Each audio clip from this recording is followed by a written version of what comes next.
Hey guys, welcome to my YouTube channel. ಇವತ್ತು ಇನ್ನೊಂದು job ಜೊತೆ ಬಂದಿದ್ದೀನಿ. ಇದು ಬಂದು ಕಂಪ್ನಿಯ ಹೆಸರು ಬಂದ್ಬಿಟ್ಟು ಎಸ್.ಎನ್.ಡಿ.ಎಂ ಅಂತ. ಸೊ ಇದೊಂದು ಸ್ಟಾರ್ಟ್ಅಪ್ ಅಂತಾನೂ ಹೇಳಲ್ಲ, ಮಿಡ್ ಲೆವೆಲ್ ಕಂಪನಿ ಇದೆ ಆಕ್ಚುಲಿ. ಇಲ್ಲಿ ಅಸಿಸ್ಟೆಂಟ್ ಡಾಟಾ ಅನಾಲಿಸ್ಟ್ ರೋಲ್ ಇದು ಮಾಡಿದ್ದಾರೆ. ಸೊ ಇದು ಬಂದ್ಬಿಟ್ಟು completely work from home job. ನೀವು ಯಾವುದೇ ಕಾರಣಕ್ಕೂ ಆಫೀಸ್ಗೆ ಹೋಗೋ ಅವಶ್ಯಕತೆ ಇರಲ್ಲ. ಮತ್ತೆ ಇದು ಬಂದ್ಬಿಟ್ಟು ಬೆಂಗಳೂರು ಬೇಸ್ಡ್ ಆಕ್ಚುಲಿ. ಮತ್ತೆ ಇಲ್ಲಿ ಇವ್ರು ಕೇಳ್ತಿರೋದು 1 ರಿಂದ 3 ವರ್ಷ ಎಕ್ಸ್ಪೀರಿಯನ್ಸ್ ಇರೋರು, ಡಾಟಾ ಅನಾಲಿಸಿಸ್ ಮಾಡಿರೋ ಅಂತ ಇದ್ರವ್ರ ಮೇಲೆ ಕೇಳ್ತಿರೋದು ಇವ್ರು ಆಕ್ಚುಲಿ. ನೋಡೋಣ. ಇಲ್ಲಿ ಇದು ರಿಮೋಟ್ ಜಾಬ್, ಯಾವುದೇ ತರ ಫೇಕ್ ಇದೇನಿಲ್ಲ. ಸೊ ನೀವು ಏನ್ ಜೆನ್ಯೂನ್ ಆಗಿರುವಂತ ಕಂಪ್ನಿನೇ ಇದು ಕೂಡ. ಸೊ ನೀವು ಏನು ಟೆನ್ಷನ್ ಇಲ್ಲದೆ ಅಪ್ಲೈ ಮಾಡ್ಬೋದು. ಇಲ್ಲಿ ಯಾವುದೇ ರೀತಿ ಪೇಮೆಂಟ್ಗಳಾಗ್ಲಿ ಏನು ಕೇಳೋದಿಲ್ಲ. ಸೊ ಪೇಮೆಂಟ್ ಕೇಳಿದ್ರಂದ್ರೆ ದಯವಿಟ್ಟು ಅಲ್ಲಿಗೆ ಇದ್ ಮಾಡಿ ಸ್ಟಾಪ್ ಮಾಡಬೇಡಿ, ಬಿಕಾಸ್ ಅದು ಫೇಕ್ ಅಂತಾನೆ ಅರ್ಥ. ಬಟ್ ಇದು ಕಂಪ್ನಿ ಮಿಡ್ ಲೆವೆಲ್ ಆಗಿ, ಸೊ ಇದು ಫೇಕ್ ಏನೂ ಅಲ್ಲ, ಇದು ಜೆನ್ಯೂನ್ ಜಾಬ್ ಆಕ್ಚುಲಿ. ಸೊ ಯಾವುದೇ ರೀತಿ ಟೆನ್ಷನ್ ಮಾಡ್ತೀನಿ, ನೀವು ಅಪ್ಲೈ ಮಾಡ್ಬೋದು. ಬನ್ನಿ, ಇಲ್ಲಿ ಏನೇನೆಲ್ಲ ಬೇಕು ಅಂದ ರೆಸ್ಪಾನ್ಸಿಬಿಲಿಟಿ ಏನೆಲ್ಲ ಇರಬೇಕು ಅಂದ್ರೆ, ಅದೇ ನಿಮ್ಗೆ SQL ಕ್ವೈರೀಸ್ ಗಳ ಬಗ್ಗೆ ಗೊತ್ತಿರಬೇಕು, MySQL ಅಲ್ಲಿ. ಮತ್ತೆ ಅನಾಲಿಸಿಸ್ ಡಾಟಾ, ಮತ್ತೆ ಪೈಥಾನ್ ನಾರ್ಮಲ್ ಆಗಿ ಗೊತ್ತಿರಬೇಕು, ಬಿಕಾಸ್ ಇವ್ರು 1 ರಿಂದ 3 ವರ್ಷ ಎಕ್ಸ್ಪೀರಿಯನ್ಸ್ ಕೇಳ್ತಿದಾರಲ್ಲ. ಸೊ ನಿಮ್ಗೆ ಸ್ವಲ್ಪ ಗೊತ್ತಿದ್ರೆ ಒಳ್ಳೇದು. ಮತ್ತೆ ಬಂದ್ಬಿಟ್ಟು power BI, Google data studio, ಇದೆಲ್ಲ ನೀವು ಸ್ವಲ್ಪ ವರ್ಕ್ ಮಾಡಿದ್ರೆ ತುಂಬಾ ಒಳ್ಳೇದು. ಇಲ್ಲಿ ವರ್ಕ್ ಮಾಡ್ತೀರಾ ಆಕ್ಚುಲಿ, ಸೊ ಮುಂಚೆನೆ ವರ್ಕ್ ಮಾಡಿದ್ರೆ ತುಂಬಾ ಒಳ್ಳೇದು. ಮತ್ತೆ ರಿಕ್ವೈರ್ಡ್ ಸ್ಕಿಲ್ಸ್ ಅಂಡ್ ಕ್ವಾಲಿಫಿಕೇಶನ್ಸ್ ಏನೇನ್ ಬೇಕು ಅಂದ್ರೆ, ಅದೇ 1 ರಿಂದ 3 ವರ್ಷ ಎಕ್ಸ್ಪೀರಿಯನ್ಸ್ ಇರಬೇಕು ಡಾಟಾ ಅನಾಲಿಸಿಸ್ ಫೀಲ್ಡ್ ಅಲ್ಲಿ. ಮತ್ತೆ ರಿಲೇಟೆಡ್ ರೋಲ್ ಅದೇ ಮತ್ತೆ ಪವರ್ BI ಗೊತ್ತಿರಬೇಕು, ಗೂಗಲ್ ಡಾಟಾ ಸ್ಟುಡಿಯೋ ಗೊತ್ತಿರಬೇಕು. ಮತ್ತೆ ಡಾಟಾ ವಿಜುವಲೈಸೇಷನ್ ಅಂಡ್ ರಿಪೋರ್ಟಿಂಗ್, ನಿಮ್ಗೆ ಅದು ವಿಜುವಲೈಸೇಷನ್ ಎಲ್ಲ ಮಾಡ್ತಾರಲ್ವ ಅನಾಲಿಸಿಸ್ ಅಲ್ಲಿ, ಮತ್ತೆ ಅದು ರಿಪೋರ್ಟ್ ಮಾಡೋದು. ಸೊ ಅದೆಲ್ಲ ಸ್ವಲ್ಪ ನಾಲೆಜ್ ಇದ್ರೆ ತುಂಬಾ ಒಳ್ಳೇದು. ಮತ್ತೆ strong knowledge in my S Q L ಬಗ್ಗೆ ಗೊತ್ತಿದೆ ಅಲ್ವಾ. ಸೊ SQL ಕ್ವೈರೀಸ್ ಬರೆಯೋದು ಹೇಗೆ, ಅದು ಇದೆಲ್ಲ ನೀವು ಸ್ವಲ್ಪ ನೋಡ್ಕೋಬೇಕಾಗುತ್ತೆ. ನಿಮ್ಗೆ ಅಕಸ್ಮಾತ್ ಅದ್ರ ಬಗ್ಗೆ ಏನು ಜಾಸ್ತಿ ನಾಲೆಜ್ ಇಲ್ಲ ಅಂದ್ರೆ ದಯವಿಟ್ಟು ಕಮೆಂಟ್ ಹಾಕಿ. ಸೊ ಅದ್ರ ಬಗ್ಗೆ ಕೂಡ ನಾನು ಒಂದು ವಿಡಿಯೋ ಮಾಡಿ ಅಪ್ಲೋಡ್ ಮಾಡ್ತೀನಿ, ಅದು ಹೇಗೆ ಕಲಿಬೇಕು, ಅದಕ್ಕೆ ಏನೇನೆಲ್ಲ ಬೇಕು, ಸಾಫ್ಟ್ವೇರ್ಸ್ ಏನೆಲ್ಲ ಬೇಕು. ಸೊ ಇದೆಲ್ಲ ಇನ್ಕ್ಲೂಡ್ ಮಾಡಿರ್ತೀನಿ ಆ ವಿಡಿಯೋದಲ್ಲಿ. ನಿಮ್ಗೆ ಏನಾದ್ರು ಬೇಕಿದ್ರೆ ದಯವಿಟ್ಟು ಕಮೆಂಟ್ ಹಾಕಿ. ಮತ್ತೆ ಕಾಂಪ್ಲೆಕ್ಸ್ ಕ್ವೈರೀಸ್ ಗಳನ್ನ ಆಪ್ಟಿಮೈಸ್ ಮಾಡೋದು. ಫಾರ್ ಎಕ್ಸಾಂಪಲ್, ಇವಾಗ ತುಂಬಾ ಕಾಂಪ್ಲೆಕ್ಸಿಟಿ ಆಗಿರುತ್ತೆ, ತುಂಬಾ ಟೈಮ್ ತಗೊಳ್ತಾ ಇರುತ್ತೆ ಕೆಲವೊಂದು ಕ್ವೈರಿ ಎಕ್ಸಿಕ್ಯೂಟ್ ಆಗೋದಕ್ಕೆ. ಸೊ ಅದನ್ನ ನೀವು ಹೇಗೆ ಇದ್ ಮಾಡ್ತೀರಾ, ಸಾಲ್ವ್ ಮಾಡ್ತೀರಾ, ಸೊಲ್ಯೂಷನ್ ಪ್ರಾಬ್ಲಮ್ಗೆ ಹೇಗೆ ಸೊಲ್ಯೂಷನ್ ಕಂಡುಹಿಡಿತೀರಾ. ಸೊ ಅದು ತುಂಬಾ ಇಂಪಾರ್ಟೆಂಟ್ ಇಲ್ಲಿ ಬೇಕಾಗುತ್ತೆ. ಮತ್ತೆ ನಿಮ್ಗೆ ಪೈಥಾನ್ ಬಗ್ಗೆ ಸ್ವಲ್ಪ ನಾಲೆಜ್ ಇರಬೇಕು. ಡಾಟಾ ಮ್ಯಾನಿಪ್ಯುಲೇಷನ್ ಆಗ್ಲಿ, ಆಟೋಮೇಷನ್ಸ್ ಆಗ್ಲಿ, ಅನಾಲಿಸಿಸ್ ಆಗ್ಲಿ, ಇದ್ರ ಬಗ್ಗೆ ಸ್ವಲ್ಪ ನಾಲೆಜ್ ಇದ್ರೆ it will be good actually. ಮತ್ತೆ ಕಮ್ಯುನಿಕೇಶನ್ ಸ್ಕಿಲ್ಸ್ ಸ್ವಲ್ಪ ಚೆನ್ನಾಗಿದ್ರೆ ಒಳ್ಳೇದು. ಅತಿ ಲೈಕ್ ಕೆಟ್ಟದಾಗ ಅಂತ ಅಲ್ಲ, ಅತಿ ತುಂಬಾ ಚೆನ್ನಾಗಿರ್ಲೇಬೇಕು ಅಂತ ಏನಿಲ್ಲ, ಮೀಡಿಯಂ ಆಗಿದ್ರೆ ಲೈಕ್ ಮಾತಾಡುವಷ್ಟು ಗೊತ್ತಿದ್ರೆ ಬೆಟರ್. ಮತ್ತೆ ನಾನ್ ಟೆಕ್ನಿಕಲ್ ಕ್ಲೈಂಟ್ಸ್, ಮತ್ತೆ ಸ್ಟ್ರಾಂಗ್ ಪ್ರಾಬ್ಲಮ್ ಸಾಲ್ವಿಂಗ್, ಅದೇ ಅನಾಲಿಟಿಕ್ಸ್ ಹೇಗೆ ಮಾಡ್ತೀರಾ, ಪ್ರಾಬ್ಲಮ್ ಸಾಲ್ವ್ಸ್ ಹೆಂಗ್ ಮಾಡ್ತೀರಾ, ಮತ್ತೆ ಸ್ಕಿಲ್ಸ್ ಆರ್ಗನೈಸೇಷನ್ ಅಲ್ಲಿ ಹೇಗೆ ಎಲ್ಲ ಜೊತೆ ಇರ್ತೀರಾ. ಸೊ ಅದೆಲ್ಲ ಒಂದು ಸ್ಕಿಲ್ಸ್ ಇರಬೇಕಾಗುತ್ತೆ. ಮತ್ತೆ collaborate effectively with internal teams and external clients ಇರ್ತಾರೆ. ಸೊ ಇದು ಬಂದ್ಬಿಟ್ಟು ಕ್ಲೈಂಟ್ ಇದೆ, ಅದು ಪ್ರಾಡಕ್ಟ್ ಬೇಸ್ಡ್ ಅಲ್ಲ. ಸೊ ಕ್ಲೈಂಟ್ ಇರೋದ್ರಿಂದ ಸೊ ನೀವು ಅವ್ರ ಜೊತೆ ಕೊಲಾಬರೇಷನ್ಸ್ ಎಲ್ಲ ತುಂಬಾ ಚೆನ್ನಾಗಿರ್ಬೇಕು. ಸೊ ಅದಿದ್ರೆ ಮಾತ್ರ ಇವರು ಕೂಡ ನಿಮ್ನ ಸ್ವಲ್ಪ ಲೈಕ್ ಏನು ನೀವು ಸ್ಪೀಕಿಂಗ್ ಸ್ಕಿಲ್ಸ್ ಎಲ್ಲ ಚೆನ್ನಾಗಿದ್ರೆ ಇವ್ರು ನಿಮ್ಮನ್ನ ಹೈರ್ ಮಾಡೋ ಚಾನ್ಸಸ್ ಜಾಸ್ತಿ ಇರುತ್ತೆ. ಮತ್ತೆ ಇಲ್ಲಿ ಇವಾಗ ಓಕೆ, ಇದಿಷ್ಟು ಜಾಬ್ ಬಗ್ಗೆ. ಸೊ ಇವಾಗ ಅಪ್ಲೈ ಮಾಡೋದು ಹೇಗೆ ಅಂತ ನೋಡೋಣ.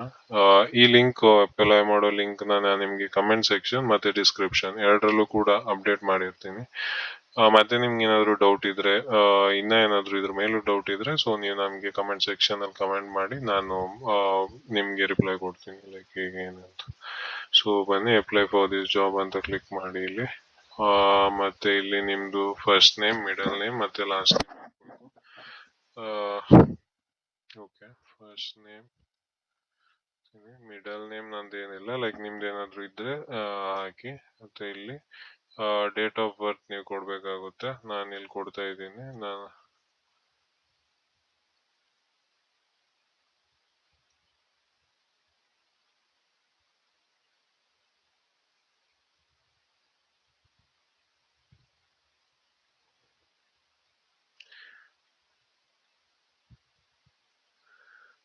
ನಿಮ್ದು ಫೋನ್ ನಂಬರ್ ಕೊಡಬೇಕಾಗುತ್ತೆ.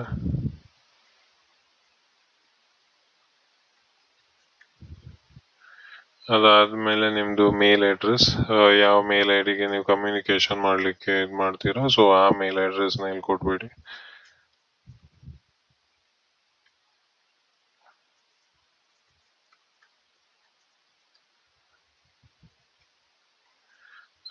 ಮತ್ತೆ ನಿಮ್ದು ಸಿಟಿ, ನೀವು ಯಾವ ಸಿಟಿಯಲ್ಲಿ ಇದ್ದೀರಾ ಇವಾಗ. ನಾನು ಬಂದ್ಬಿಟ್ಟು ಬೆಂಗಳೂರು. ಸೊ ನಿಮ್ದು ಬೇರೆ ಎಲ್ಲಾದ್ರೂ ಇದ್ರೆ ಹಾಕಿ. ಇದು ಆಟೋ ಇದಾಗುತ್ತೆ, ನೀವೇನು ಚೇಂಜ್ ಮಾಡ್ಬೇಕಾಗಿಲ್ಲ. ಬೆಂಗಳೂರು ಅಂತ ಯಾವ ಸ್ಟೇಟ್ ಅಂತ ಅದು ಆಟೋ ಇದಾಗುತ್ತೆ. ಸೊ ಇಲ್ಲಿ ನಿಮ್ದು ಪ್ರೊಫೈಲ್ ಇಮೇಜಸ್ ಒಂದು ಹಾಕ್ಬೇಕಾಗುತ್ತೆ ನಿಮ್ದು. ಅದು ಸ್ವಲ್ಪ ಪ್ರೊಫೆಷನಲ್ ಆಗಿರ್ಲಿ, ಆಯ್ತಾ. ಲೈಕ್ ಹಾಕೋಕ್ ಹೋಗ್ಬೇಡಿ. ಸೊ ಸ್ವಲ್ಪ ಚೆನ್ನಾಗಿದ್ದು ಪ್ರೊಫೆಷನಲ್ ಆಗಿರೋ ಇಮೇಜಸ್ ನ ಅಪ್ಲೋಡ್ ಮಾಡಿ. ಮತ್ತೆ ನಿಮ್ದು ರೆಸ್ಯೂಮೆ ಅಪ್ಲೋಡ್ ಮಾಡ್ಬೇಕಿಲ್ಲಿ. ಸೊ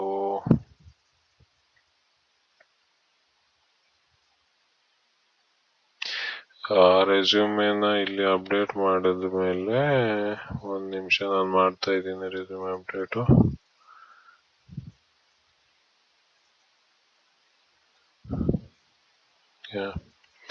ನೀವು ಇಲ್ಲಿ ಫೋಟೋ ಕೂಡ ಅಪ್ಲೋಡ್ ಮಾಡಿ, ಆಯ್ತಾ. ನಾನೀಗ ಸದ್ಯಕ್ಕೆ ಮಾಡ್ತಾ ಇಲ್ಲ.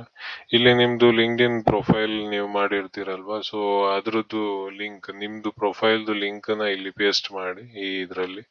ಮತ್ತೆ ಇದು ಮ್ಯಾಂಡೇಟರಿ ಫೀಲ್ಡ್. ಸೊ ಗಿಟ್ ರೆಪ್ರೊಸಿಟರಿ, ನಿಮ್ದು ಗಿಟ್ ಅಲ್ಲಿ ಏನಾದ್ರು ನೀವು ವರ್ಕ್ ಮಾಡಿರ್ತೀರ, ಲೈಕ್ ಏನೋ ಫಾರ್ ಎಕ್ಸಾಂಪಲ್ ಲೈಕ್ ನೀವೇನೋ ಒಂದು ಪ್ರಾಜೆಕ್ಟ್ ಮಾಡಿರ್ತೀರ, ನಾರ್ಮಲ್ ನಿಮ್ದೇ ಒಂದು ಪ್ರಾಜೆಕ್ಟ್ ಮಾಡಿರ್ತೀರ. ಸೊ ಅದನ್ನ ನೀವು ಗಿಟ್ ಅಲ್ಲಿ ಪಬ್ಲಿಷ್ ಮಾಡಿದ್ರೆ, ಅದೆಲ್ಲ ಇದ್ರೆ ಮಾತ್ರ ನಿಮ್ದು ಗಿಟ್ ರೆಪ್ರೊಸಿಟರಿದು ಇದು ಹಾಕಿ, ಲೈಕ್ URL ಹಾಕಿ. ಇಲ್ಲ ಅಂದ್ರೆ ಹಾಕೋಕ್ ಹೋಗ್ಬೇಡಿ, ಸ್ಕಿಪ್ ಮಾಡಿ. ಬಿಕಾಸ್ ಪ್ರಾಜೆಕ್ಟ್ ಇದ್ರೆ ತುಂಬಾ ಒಳ್ಳೇದು, ಆಯ್ತು. ಅಂಡ್ ಮತ್ತೆ ಇನ್ನೊಂದು ಬಂದ್ಬಿಟ್ಟು ಪೋರ್ಟ್ಫೋಲಿಯೋ ನಿಮ್ದು ಏನಾದ್ರು ಓನ್ ಆಗಿ ನೀವು ಪೋರ್ಟ್ಫೋಲಿಯೋ ಕ್ರಿಯೇಟ್ ಮಾಡ್ಕೊಂಡಿದ್ರೆ ಅದ್ರದ್ದು ಲಿಂಕ್ ಹಾಕಿ. ಅಂಡ್ ಇನ್ನೊಂದು ಥಿಂಗ್, ನಿಮ್ಗೆ ಪೋರ್ಟ್ಫೋಲಿಯೋ ಹೇಗ್ ಮಾಡೋದಂತ ಗೊತ್ತಿಲ್ಲ, ಅಥವಾ ಅದನ್ನ ಹೇಗ್ ಪಬ್ಲಿಷ್ ಮಾಡೋದು, ಫ್ರೀಯಾಗಿ ಹೇಗ್ ಪಬ್ಲಿಷ್ ಮಾಡೋದು, ಫ್ರೀಯಾಗಿ ಹೇಗ್ ಮಾಡ್ಕೊಳ್ಳೋದು, ಸೊ ಅದ್ರ ಬಗ್ಗೆ ಏನಾದ್ರು ನಿಮ್ಗೆ ಐಡಿಯಾ ಇಲ್ಲ ಅಂದ್ರೆ ದಯವಿಟ್ಟು ಕಮೆಂಟ್ ಹಾಕಿ. ಸೊ ನಾನು ಅದ್ರ ಬಗ್ಗೆ ಕೂಡ ಒಂದು ಫ್ಯೂಚರ್ ಅಲ್ಲಿ ಒಂದು ವಿಡಿಯೋ ಮಾಡಿ ಚೆನ್ನಾಗಿ ವಿಡಿಯೋ ಮಾಡಿ ಅಪ್ಲೋಡ್ ಮಾಡಿರ್ತೀನಿ. ಸೊ ಇದಿಷ್ಟು ನಿಮ್ಗೆ ಇದ್ರ ಹಾಕಿ ಮತ್ತೆ ಇಲ್ಲಿ ಸಬ್ಮಿಟ್ ಅಪ್ಲಿಕೇಶನ್ ಅಂತ ಕೊಡೋದು ಅಷ್ಟೇ. ಮತ್ತೆ ನಾನೇನ್ ಹೇಳ್ತೀನಿ ಅಂದ್ರೆ, ನೀವು ಅಟ್ಲೀಸ್ಟ್ ಅಪ್ಲೈ ಮಾಡಿ ಒಂದ್ ವಾರ ವೆಯ್ಟ್ ಮಾಡ್ಬೋದು. ಅದಕ್ಕೂ ಮೇಲೆ ನೀವು ವೆಯ್ಟ್ ಮಾಡೋದು ವೇಸ್ಟ್. ಅದಕ್ಕೂ ಮೇಲೆ ನೀವು ಏನು ಕಾಲ್ ಬಂದಿಲ್ಲ ಅಂದ್ರೆ ನೀವೇ ಅರ್ಥ ಮಾಡ್ಕೋಬೇಕು ಅದು ರಿಜೆಕ್ಟ್ ಆಗಿದೆ ಅಂತ, ಏನು ಬಂದಿಲ್ಲ ಅಂದ್ರೆ. ಸೊ ಅಕಸ್ಮಾತ್ ಬಂದ್ರೆ ಅಷ್ಟು ಒಂದು ವಾರದ ಒಳಗಡೆನೆ ಬರುತ್ತೆ. ಮತ್ತೆ ನೀವು ಇದನ್ನ ಅಪ್ಲೈ ಮಾಡ್ಬಿಟ್ಟು ಸುಮ್ನೆ ಇದ್ ಮಾಡಕ್ ಹೋಗ್ಬೇಡಿ, ಇನ್ನ ಬೇರೆ ಬೇರೆ ಜಾಬ್ಸ್ ನ ಹುಡುಕಿ ಅಪ್ಲೈ ಮಾಡಿ. ಸೊ ಇದು ಬಂದ್ಬಿಟ್ಟು ಇವತ್ತಿನ ವಿಡಿಯೋ. ಮತ್ತೆ ನಾಳೆ ಸಿಗೋಣ.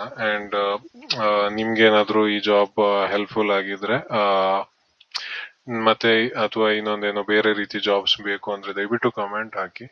ಅಥವಾ ನಿಮ್ ಫ್ರೆಂಡ್ಸ್ ಅಲ್ಲಿ ಯಾರಾದ್ರೂ ಅನಲಿಸ್ಟ್ ರೋಲ್ಗೆ ನೋಡ್ತಿದ್ರೆ ದಯವಿಟ್ಟು ಅವ್ರಿಗೆ ಈ ವಿಡಿಯೋ ಶೇರ್ ಮಾಡಿ. ಹಾಗೆ ಸಬ್ಸ್ಕ್ರೈಬ್ ಮಾಡೋಕ್ ಮಾತ್ರ ಮರಿಬೇಡಿ. ಡೈಲಿ ನಿಮ್ಗೆ ಒಂದೊಂದು ಜಾಬ್ ಅಪ್ಡೇಟ್ಸ್ ಗಳ ಬಗ್ಗೆ ನಾನು ಯಾವಾಗ್ಲೂ ಕೊಡ್ತಾ ಇರ್ತೀನಿ. Thank you guys.